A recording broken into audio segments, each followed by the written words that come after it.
I was standing on a stepladder in the living room, untangling the last strand of Christmas lights from the tree, when my phone rang with a number I didn't recognize. "Is this Nora? Nora Hartley?" The voice was male, professional, and unfamiliar. "Yes, this is Nora speaking." The man introduced himself as Bernard Whitlock, my late mother's estate attorney. "I'm calling to schedule a meeting regarding Victoria's will. I know this is difficult timing, but there are legal deadlines we need to meet. Can you come to my office tomorrow at 2? Your siblings will be there as well." My fingers tightened around the lights, the tiny bulbs pressing into my palm. Mom had been gone for 3 days. 3 days since the funeral, where we'd stood together at the cemetery, the three of us holding each other while snow fell softly on her casket. "Tomorrow works," I managed. "Good. And Nora?" He paused. "Your mother left specific instructions. This meeting may be challenging. Just be prepared for that." He hung up before I could ask what he meant. I stood there on the ladder for a long moment, lights tangled in my hands, staring at the ornaments Mom had collected over 70 years. Each one had a story. Each one meant something. The next afternoon, I walked into Bernard Whitlock's office and immediately felt the tension. Colin was already seated, his expression unreadable. Paige arrived 2 minutes after me, her eyes red-rimmed but her makeup perfect. We barely looked at each other. Bernard didn't waste time on pleasantries. He slid a thick folder across his desk and began reading from the will, his voice steady and detached as he outlined numbers that would change everything. Paige leaned forward slightly. I noticed her nails were freshly manicured, painted a deep Christmas red. "The estate breaks down as follows," Bernard continued. "Colin, you receive $200,000 from your mother's life insurance policy. Paige, you also receive $200,000. These funds will be available within 6 weeks, pending standard probate procedures." I saw Paige's shoulders relax. 200,000 wasn't nothing. That was college funds, vacation money, breathing room. Then Bernard turned to me. "Nora, you inherit the family home on Weatherby Lane, along with all its contents, furnishings, and the surrounding 2 acres of land. You also inherit your mother's jewelry collection, her personal effects, and the remaining balance of her savings account, which currently holds approximately $43,000. The silence that followed was deafening. I felt both of them turn to stare at me, the weight of their eyes pressed against my skin like heat. "I'm sorry," said Paige slowly. "Can you repeat that?" Bernard cleared his throat. "The house goes to Nora, in its entirety." "The house that's worth close to $2 million, Colin stated flatly, not a question. "The current market assessment values the property at approximately $1.9 million, yes," Bernard confirmed. Paige made a sound somewhere between a laugh and a gasp. "This is a joke, right?" Paige looked between Bernard and me. "This is some kind of test?" "I assure you this is your mother's final will and testament," Bernard replied calmly. She was quite clear about her reasoning, though she chose not to include those reasons in the official document. She did, however, leave letters for each of you. He produced 3 envelopes from the folder, cream-colored paper, Mom's handwriting on each one. Colin took his without a word. Paige snatched hers like it might disappear. I accepted mine with trembling fingers. "You're welcome to read these privately," Bernard offered, "but I do need you to sign some paperwork before you leave today." I couldn't focus on his words anymore. My siblings' anger was palpable, filling the room like smoke. Colin's face had gone red, his knuckles white where he gripped his envelope. Paige's eyes were bright with tears, whether from grief or rage, I couldn't tell. $200,000. Colin repeated quietly. That's what 31 years of being her son is worth? Colin, I started. Don't. He stood up abruptly, his chair scraping against the hardwood floor. Don't say a word to me right now.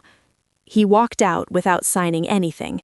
Paige followed seconds later, but not before looking directly at me with an expression I'd never seen on her face before. Pure hatred. I drove home alone through streets decorated with twinkling lights and inflatable reindeer, my mother's letter sitting unopened on the passenger seat. The house on Weatherby Lane looked exactly as it had that morning, Victorian blue with white trim, the wraparound porch draped in garland and white lights, the big spruce tree in the front yard glowing like something from a postcard. Mom loved Christmas. She'd started decorating the day after Thanksgiving every year since Dad passed, transforming the house into something magical. I'd helped her this year, back in late November when she could still move around with a walker. She'd directed from the couch while I hung wreaths and strung lights, telling me stories about Christmases past, about my grandmother who'd lived in this house before her, about traditions that stretched back generations. This house has good bones, she'd said, watching me arrange the nativity scene on the mantel. Good memories. It deserves someone who'll love it properly. I hadn't understood what she meant then. I did now. Inside, the house felt too quiet. I walked through rooms filled with furniture that had been here longer than I'd been alive, past photographs of 4 generations of family holidays, up the stairs to my childhood bedroom where I'd been sleeping since moving in to take care of Mom 6 months ago. Only then did I open the letter. Nora, my steady girl, if you're reading this, then Bernard has told you about the house. I imagine your brother and sister are furious. I'm sorry for that, but I'm not sorry for my decision. There are things you don't know yet, things I couldn't tell you while I was alive because I was ashamed. But I've left you evidence. When Paige and Colin come for you, and they will come for you, you'll need it. Look in the place where we used to hide your birthday presents. You'll find the truth there. Trust yourself. Trust what I knew about my children. And remember, some people see a house as a home. Others see it as nothing more than money. I know which one you are. I love you forever, Mom. My hands shook as I read it twice more. Evidence. Hidden birthday presents. The attic trunk. Before I could move, my phone buzzed with incoming texts. First Paige, then Colin, then several more in rapid succession. Paige wrote, "We need to talk, tonight." Colin sent, "You owe us an explanation." Then a group text appeared. Paige had created one with the 3 of us. Paige wrote, "Family meeting at the house, 7 tonight. Don't even think about skipping."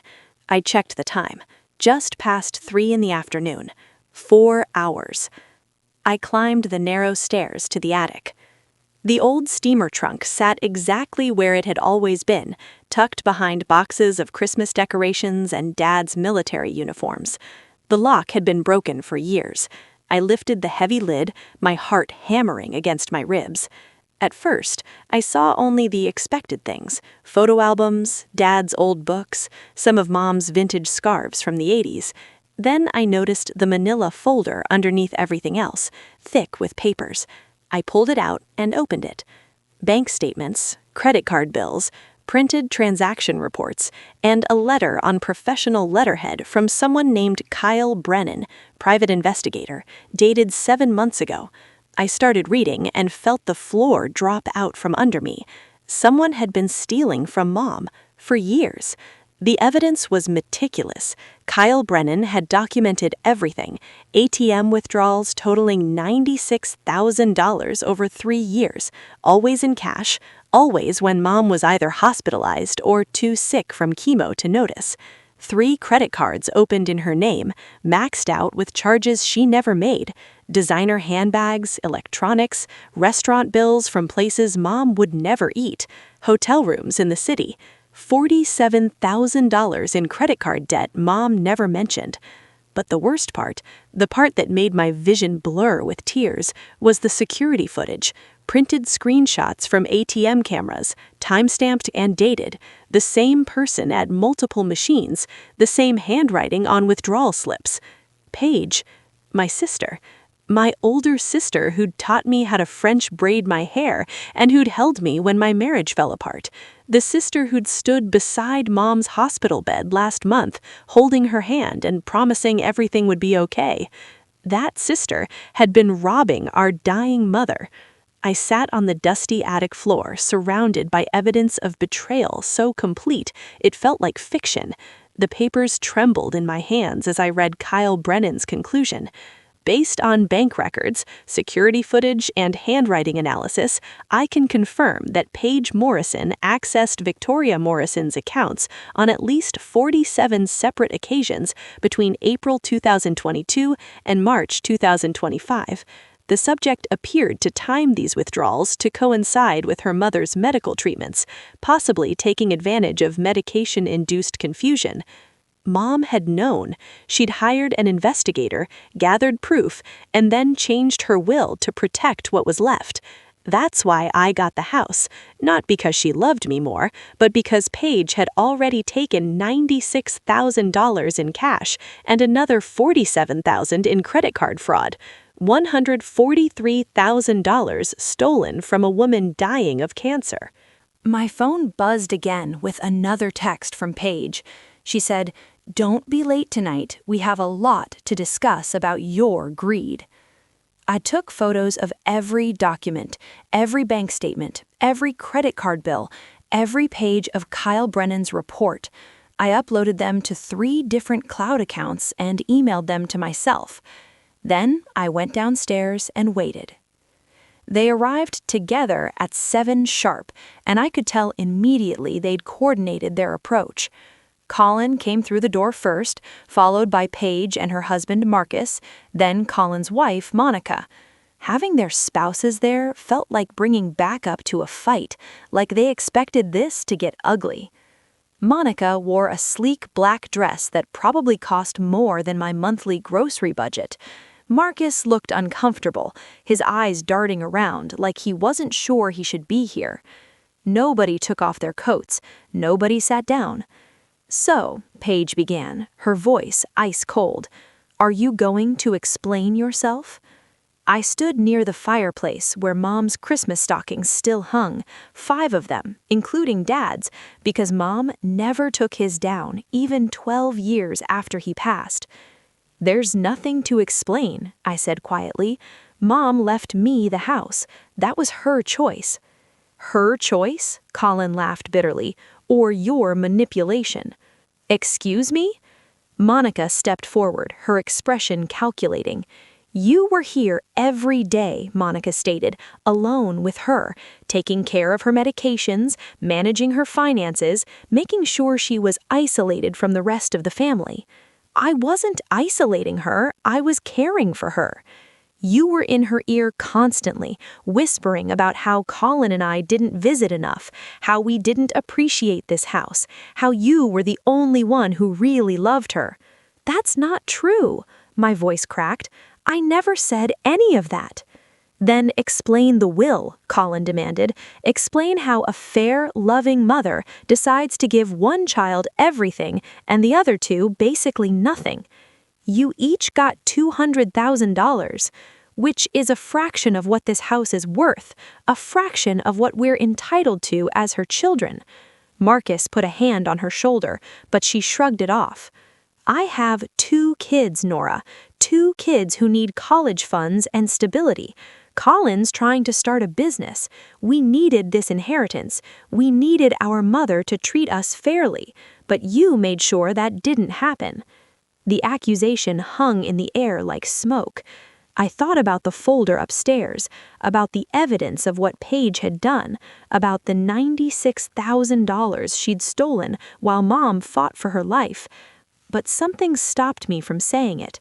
Maybe it was the shock on Marcus's face, the way he was looking at his wife like he'd never seen her before. Maybe it was the last shred of hope that this could still be resolved without destroying what was left of our family. Mom had her reasons, I said instead. Reasons you convinced her of, Monica shot back. Here's what's going to happen, Colin announced, his tone shifting to something harder, more businesslike. You're going to sell this house. We're going to split the proceeds 3 ways, like Mom should have done in the first place. Or, he paused, you're going to take out a home equity loan and give Paige and me our fair share. Your choice. That's not my responsibility. It's your responsibility as a sister, Paige shouted, as family. But apparently you care more about keeping this house than you care about us. She was crying openly now, and part of me wanted to comfort her. Part of me still saw her as my big sister, the one who'd protected me from bullies in middle school and taught me how to stand up for myself. But then I thought about those ATM photos, about her withdrawing $2,000 while Mom was in the hospital getting chemotherapy, about her buying designer handbags with stolen money while I sat beside Mom's bed holding a bucket because she couldn't stop throwing up. I'm not selling, I said quietly. The room went completely silent except for the soft ticking of the grandfather clock in the hallway. Then you've made your choice, Paige said coldly. Don't expect to have a family after this. Don't expect to ever see your niece and nephew again. Don't expect Christmas cards or birthday calls or anything. You're dead to me. She turned and walked out. Marcus followed, looking back at me once with something that might have been pity. Colin and Monica left without another word. I stood alone in the living room, listening to their cars pull away, and something inside me hardened like steel. If they wanted a war, I'd give them one, but I'd fight with the truth. The next morning, I woke up to my phone exploding with notifications. Paige had posted on social media a long, detailed post about how our grieving family was being torn apart by greed. She didn't mention me by name, but she didn't have to. When a family member convinces a vulnerable, dying woman to change her will and cut out her other children, that's called elder abuse. When someone isolates a sick parent and manipulates them into leaving everything to one person, that's financial exploitation. My mother deserved better than to be taken advantage of by someone she trusted. The post had been shared 83 times. The comments were vicious. I scrolled through them with numb fingers, watching strangers call me a monster, a thief, a manipulator. My Aunt Linda had commented, I always knew something was off about that girl. Even people from high school were weighing in with their judgment. Not one person asked if the post was true. I sat on the edge of the bed and felt something shift inside me. The last piece of hesitation, the final thread of hope that maybe this could be resolved peacefully, it snapped. Paige wanted to play victim? Fine. Let's see how that worked when everyone knew the truth. I spent December 21st making copies of everything. Kyle Brennan's full report, every bank statement showing withdrawals, every credit card bill with charges Paige made, the security footage screenshots, all of it, organized into a comprehensive file. Then I called Kyle Brennan directly. Mr. Brennan, this is Nora Hartley. You did an investigation for my mother earlier this year. I remember. I'm very sorry for your loss. She left me your report, I said, and I need to know, is this enough evidence to press charges? A pause. That depends on several factors, but based on what I documented, yes, there's enough here for the police to open an investigation. Your sister took nearly $143,000. She's looking at potentially 5 to 10 years if convicted. The words settled over me like snow. There's something else you should know, Kyle continued. Your mother specifically said she didn't want to press charges while she was alive. She said it would destroy the family, but she wanted you to have the option after she was gone. She said, let Nora decide. She'll know what's right. That afternoon, Monica showed up alone. I almost didn't answer the door, but curiosity got the better of me. What do you want? I asked without opening the screen door. To talk, woman to woman. Every instinct screamed no, but I opened the door anyway. She walked into the living room like she owned it, her gaze sweeping over everything. When she turned back to me, her expression had shifted into something calculating. I'm going to be direct, Monica began. Colin's business is failing. He's got about 3 weeks before everything collapses. You take out a home equity loan on this place, give Colin $200,000 to save his business. In exchange, he and Paige back off. No more pressure to sell. Everyone wins. I stared at her. You want me to go into debt so Colin can save a failing business? I want you to help your brother. Isn't that what family does? Family doesn't steal from their dying mother, I shot back before I could stop myself. Monica's eyes narrowed. What's that supposed to mean? It means I know things about where Mom's money went. Monica studied me for a long moment. You found the investigation, she said finally, not a question. My blood turned cold. How do you know about that? Monica's smile returned, sharper this time. Because I'm the one who told Paige your mother hired a private investigator. Back in June, when Victoria mentioned it to me, I thought Paige should know what she was walking into. The world tilted sideways. You warned her? Of course I did. Paige and I have always been close. When your mother started asking suspicious questions about her bank accounts, I made sure Paige knew to be careful. I felt like I was falling. Why would you do that? Because Paige was helping us, Monica explained casually. Colin's business has been underwater for 2 years. Paige would take money from your mother's accounts and funnel it to us. She'd get a cut, we'd get the rest. Your mother had more money than she needed. She was dying anyway. We just accelerated the distribution. The casual cruelty of it took my breath away. She was dying of cancer and you robbed her.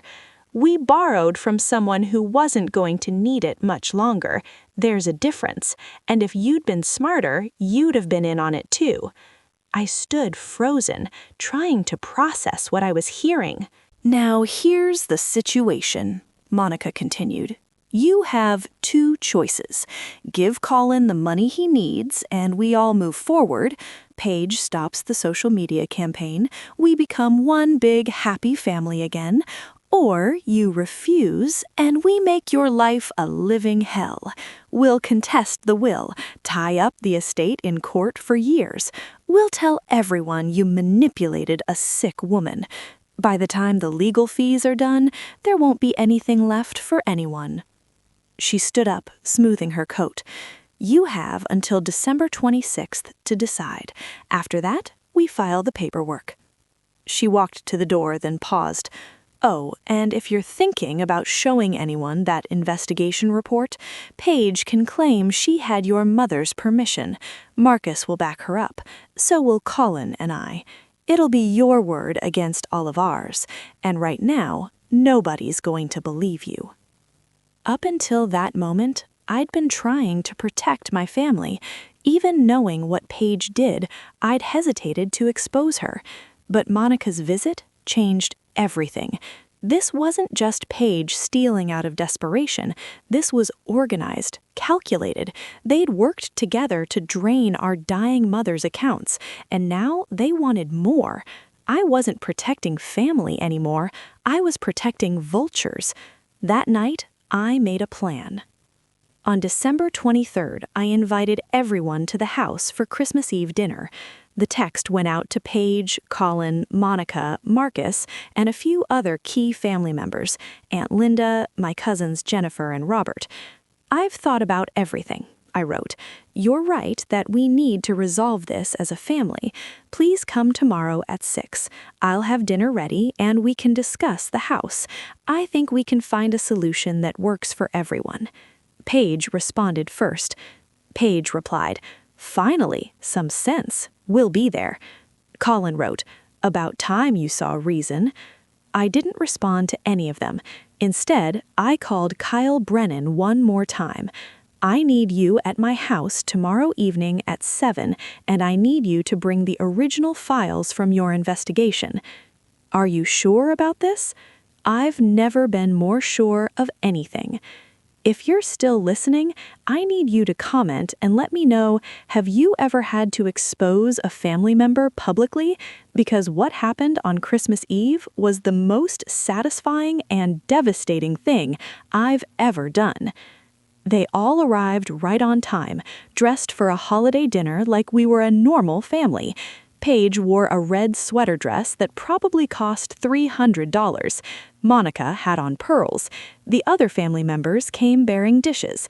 Aunt Linda brought apple pie. Cousin Jennifer carried a green bean casserole. Everyone was smiling. Everyone thought I'd caved. I served dinner at 6:30. Roasted chicken, mashed potatoes, all of Mom's traditional Christmas Eve recipes. The conversation was carefully polite. Nobody mentioned the will directly, but it hung over the table like a storm cloud. At 7 sharp, the doorbell rang. "I'll get it," I said, standing up. I opened the door to Kyle Brennan holding a file box and Detective Sarah Granger from the Financial Crimes Unit. Behind me, I heard chairs scraping as people stood up.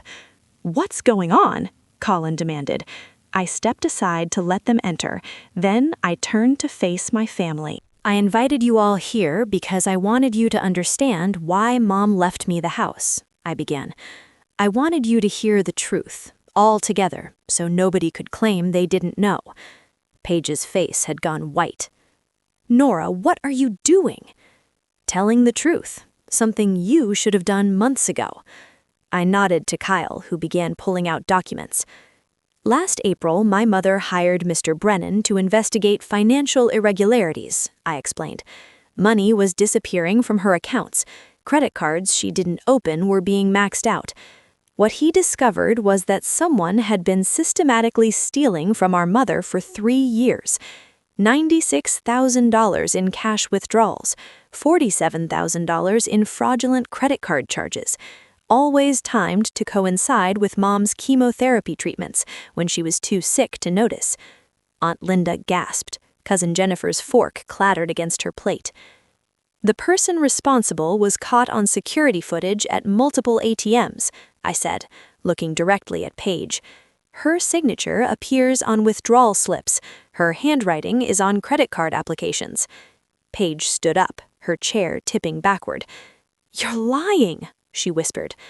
"I'm not, and Detective Granger is here because I filed a police report this morning for financial exploitation of an elderly person, identity theft, and credit card fraud." The room erupted. Aunt Linda started yelling. Cousin Robert demanded to see the evidence. Marcus backed away from Paige like she was radioactive. But I wasn't done. "What's more interesting," I continued, raising my voice over the chaos, "is that Paige wasn't working alone. Monica knew about the investigation. She warned Paige back in June. And Colin's struggling business? It was being funded with money stolen from our dying mother. Paige took the money and gave you a portion. Monica coordinated everything." Colin's face went scarlet. "That's not... We didn't..." "You did. You all benefited while Mom fought cancer." Detective Granger stepped forward. "I'm going to need to speak with Paige Morrison, Monica Hayes, and Colin Morrison separately, now." What followed was chaos that ruins families permanently. Marcus started screaming at Paige, demanding to know if it was true. Paige broke down sobbing, claiming she'd planned to pay it all back. Monica tried to leave, and Detective Granger blocked the door. Colin insisted he didn't know the money was stolen. Aunt Linda looked at me with horror. "Your mother knew about this?" "She knew. That's why she changed her will, not because she loved me more, but because she was protecting what was left from the daughter who'd already stolen over $100,000. I pulled out copies of the evidence and spread them across the dining table. Nobody could deny it. The proof was overwhelming. Paige tried one last time. "I was going to pay her back. I just needed time." "You had 3 years. You had 3 years while she was dying, and you chose to keep stealing. You bought designer bags and took vacations while I held her hair back when she vomited from chemo. You posted on social media about how I manipulated her, and the whole time you were the one who betrayed her." Detective Granger escorted Paige out first, then asked Monica and Colin to wait. The room emptied slowly as family members left in shocked silence. The aftermath was brutal and beautiful in equal measure. Paige was arrested on Christmas Eve and charged with 3 felonies. By mid-January, she'd accepted a plea deal, 4 years in prison with the possibility of parole after 2, plus full restitution of the stolen money. Monica faced charges as an accessory. She took a deal too, 18 months and probation. Colin avoided criminal charges because the prosecutor couldn't prove he'd known the money was stolen, but his business collapsed anyway. He declared bankruptcy in February. Marcus filed for divorce 3 weeks after Paige's arrest. The social media post Paige made was deleted, but I'd screenshot everything. I posted the full truth on my own page, the evidence, the timeline, everything. The same people who'd called me a monster suddenly flooded my comments with apologies. I blocked them all. It's June now, 6 months since Mom's passing. The house on Weatherby Lane is mine, officially and legally. The probate closed in April with no challenges. I've been slowly making it my own, repainting the turret room, planting Mom's favorite roses in the garden. Paige writes me letters from prison sometimes. I don't open them. Colin tried calling once, asking for money to help with his bankruptcy lawyer. I hung up. The truth is, I don't miss them.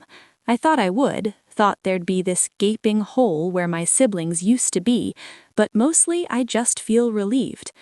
The house is quiet now, but it's a good quiet, peaceful, full of memories that are mine to keep and protect.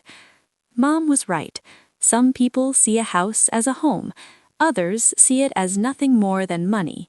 I know which one I am, and I know which ones they were. Every Christmas, I'll hang lights on the big spruce tree in the front yard. I'll decorate the porch and set up the nativity scene on the mantle. I'll bake Mom's gingerbread recipe and invite people who actually deserve to share it. This house has good bones, good memories. It deserves someone who'll love it properly. I'm that someone, and I'm never letting it go.